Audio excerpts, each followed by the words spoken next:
So the families, that I love family, but family can also be your A worst enemy hindrance. where you're trying to get to. Yeah, yeah, So yeah. I think in terms of the tip there is you gotta be communicative, set goals, and and I guess get out of the box, right? Your box is like yourself, but you're actually looking at towards. If I'm looking at health, I'm looking at you Mm-hmm. in terms of what that will provide for you by taking care of better self on me. Me, right? So it's a unselfish way of being selfish. Yeah, yeah. But communication is such key, and how you communicate, tone matters, right? Yeah. How you communicate with your partner, and even with your family, right?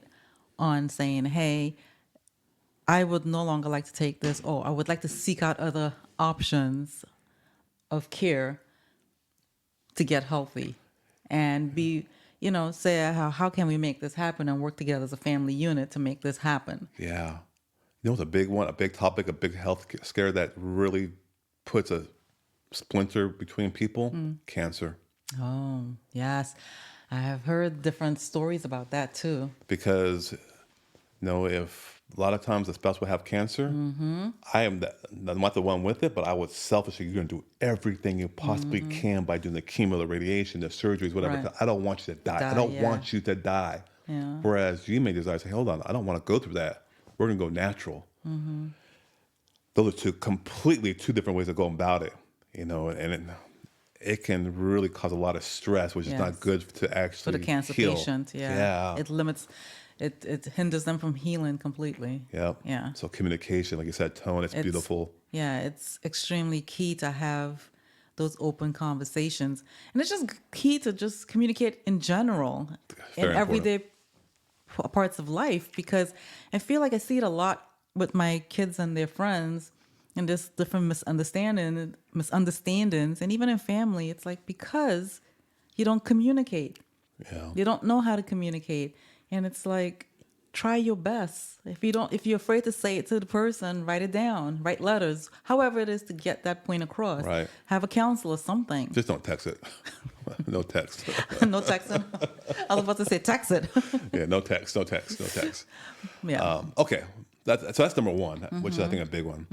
Number two, speaking of text, I think textbooks are a big problem. When you say textbooks, do you think books at the bookstore, textbooks in So school? I'm talking about medical textbooks, Okay. more so than less, is Okay. because those are driving the medical care thoughts of the providers today. Okay. And it's all kind of a controlled monolithic type of thought process. And so you can't think just like a textbook, and that very clinical. So we say doctors are very clinical, Yes. just like really dry. Yes. That's textbook thinking. Okay. Whereas someone comes in and, well, they got really great bedside manner. It seemed like they understood me, seemed like they understand where I was coming from.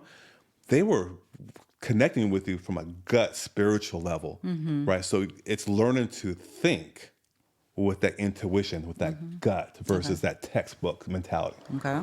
Okay. That makes total sense. I never thought of that. Textbooks, huh? Textbooks and clinical. I mean, you went through it. You saw it in the textbooks. Yeah. So many of my classmates were so clinical, so textbook for whatever reason.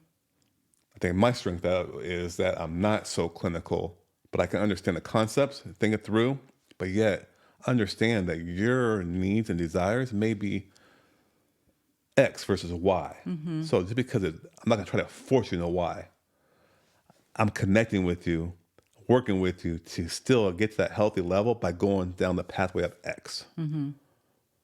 Yeah. So, and the only way that works is me as a patient am able to connect with my soul, my gut, and my intuition to make sound decisions. And it's something that people have to develop over time.